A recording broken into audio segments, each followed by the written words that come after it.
Olá, meus amores! Vamos para mais uma aula, de urgência e emergência. Comigo, a professora de vocês, a enfermeira Vanusa Ribeiro.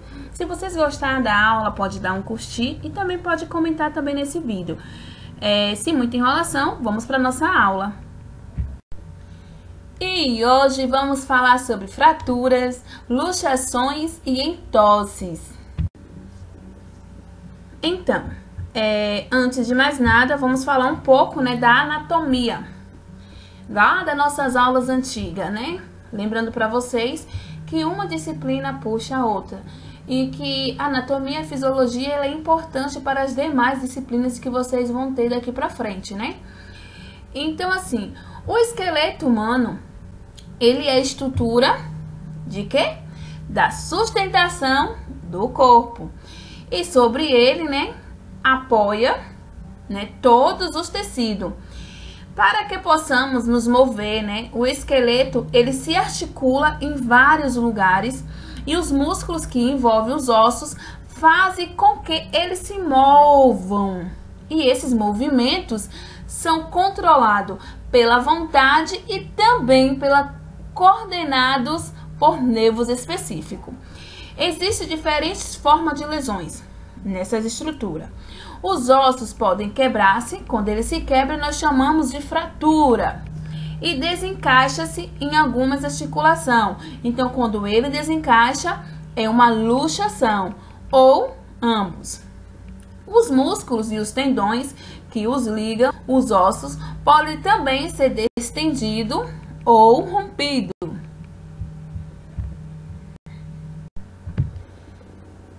Agora vamos falar sobre fraturas. Podemos definir uma fratura como sendo a perda total ou parcial da continuidade de um osso. Então, assim, a fratura pode ser simples. Quando ela é simples, nós chamamos de fechada, ou exposta, ou seja, ela é aberta. E assim, quando é na fratura simples, o que acontece? Não há rompimento da pele sobre a lesão, Já na exposta, ela fica, com os ossos fraturados, eles ficam expostos ao meio ambiente. E isso vai possibilitar, um sangramento e também um aumento dos riscos de infecções. No caso de fratura, a vítima geralmente irá queixar-se de dor no local da lesão. Então, o socorrista poderá identificar também deformidades, edemas, hematomas, exposição óssea, palidez ou cianose das extremidades e ainda a redução de temperatura no membro fraturado. Então, assim, a imobilização provisória, digamos assim que ela é o socorro mais indicado no tratamento de fratura ou também no caso de suspeita de fratura. Quando a imobilização ela é executada de forma adequada, o que acontece?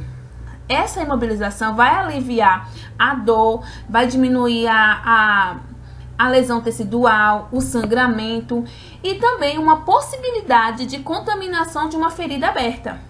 Porque vocês lembram, lá em cima, que a diferença entre uma fratura simples, que ela é fechada, e uma exposta, que ela é aberta, não é isso? Então, assim, as roupas das vítimas devem ser removidas para que o socorrista possa visualizar o local da lesão e podendo avaliá-lo mais corretamente.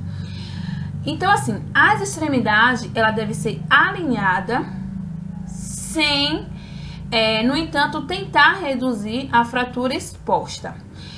E para realizar, as imobilizações, pode ser feito, com auxílio de talas rígidas de papelão ou até madeira, ou ainda pode ser com algum outro material que seja improvisado, como um pedaço de madeira, como uma régua, entre outros.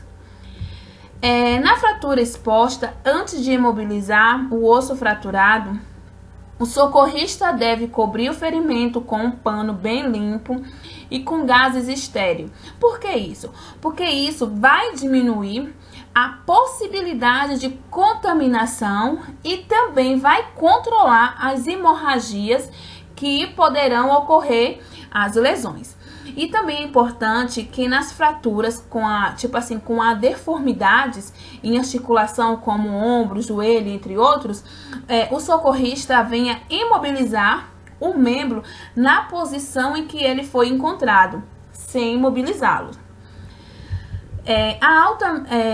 A autoimobilização é uma técnica muito simples que consiste em fixar o membro inferior fraturado ao membro sadio ou o membro superior fraturado ao tórax da vítima. Então, assim, essa automobilização, ela é uma conduta bem aceita no caso de situações que requerem, né, uma improvisação. Então, essa técnica, ela é também muito utilizada no atendimento de fraturas nos dedos das mãos. E assim, na dúvida, vocês têm que imobilizar e tratar a vítima como portadora de fratura, até que se prove, no caso, o contrário, né?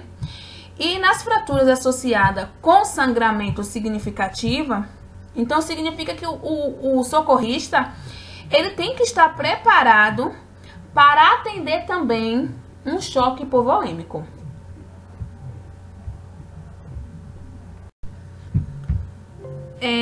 Assistência de enfermagem na hospitalização.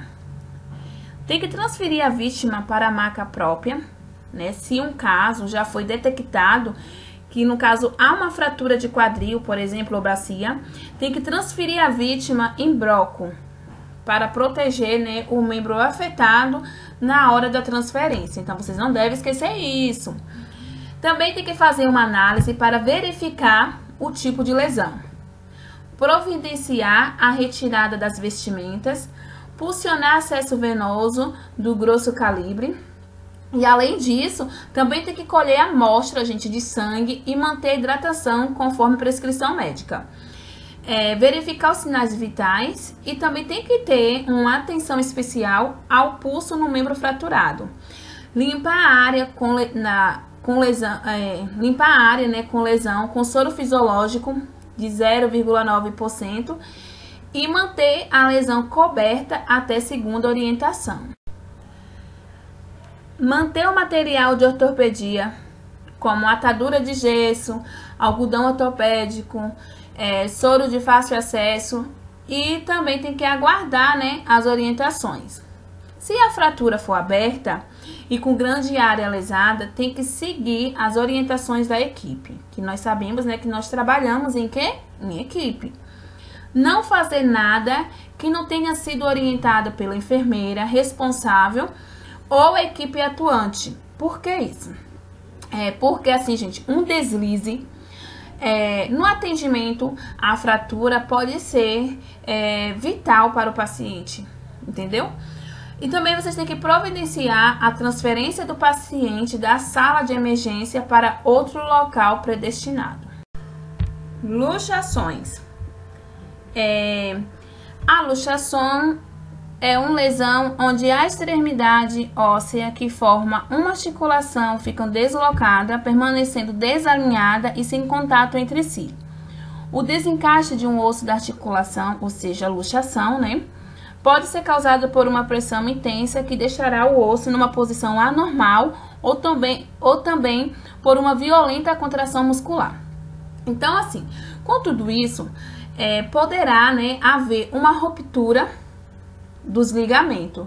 Os sinais e sintomas, gente, mais comum de uma luxação dor intensa, deformidade grosseira, sabe, no local da lesão, e também a impossibilidade de movimentação. No caso de luxação, o que o socorrista tem que fazer? Ele deve proceder como se fosse um caso de fratura, porque assim, ele tem que ganhar tempo, né? E tem que imobilizar a região lesada sem uso de tração. E assim, ele deve sempre lembrar que é bastante difícil, no caso, né, distinguir a luxação de uma fratura, a não ser que faz um raio-x, né? Então, assim, também são traumas graves, porque ele apresentam dor, edema e deformidade na região lesada e pode estar acompanhada de hematoma local, né, após algumas horas. Os cuidados são os mesmos com a fratura, principalmente, né, primeiramente, a imobilização e depois a hospitalização para exame de averiguação, porque nesse exame quer fazer raio-x, né, fazer coleta de sangue, tudo isso.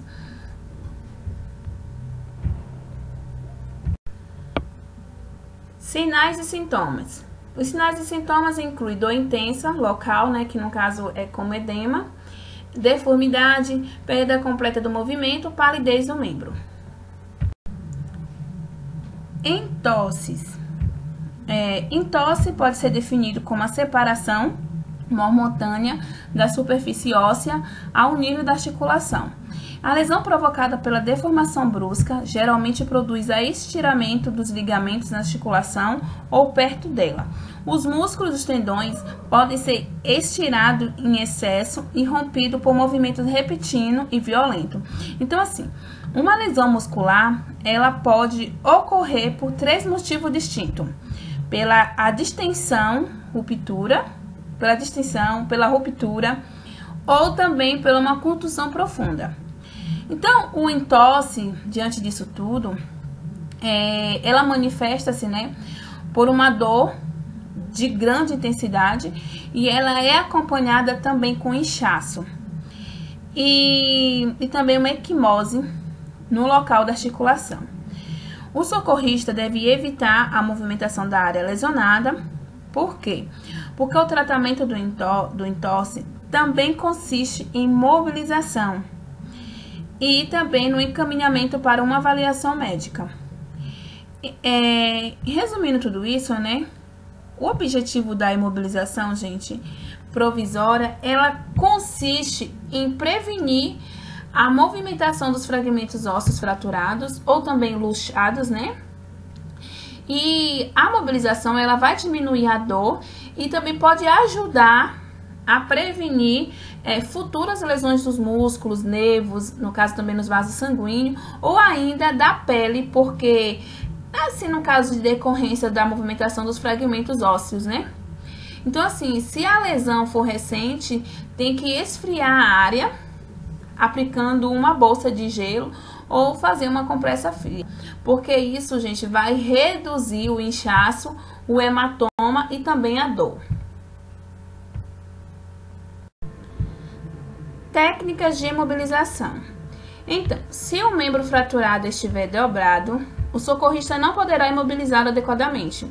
Deverá, então, com muito cuidado, aplicar a tração manual para endireitá-lo, o que impedirá a pressão sobre o músculo, então vai reduzir a dor e o sangramento que esteja ocorrendo no local da lesão. A tração deve ser aplicada com firmeza, observando o alinhamento do osso até que o membro fique totalmente imobilizado. Se um caso, né, o socorrista puxar em linha reta, não vai causar nenhuma lesão. No entanto, né, recomenda-se não insistir na manobra se um caso a vítima ela informar que está sentindo dor e que a dor está ficando cada vez mais forte. Vou mostrar para vocês algumas figuras de algumas técnicas de imobilização.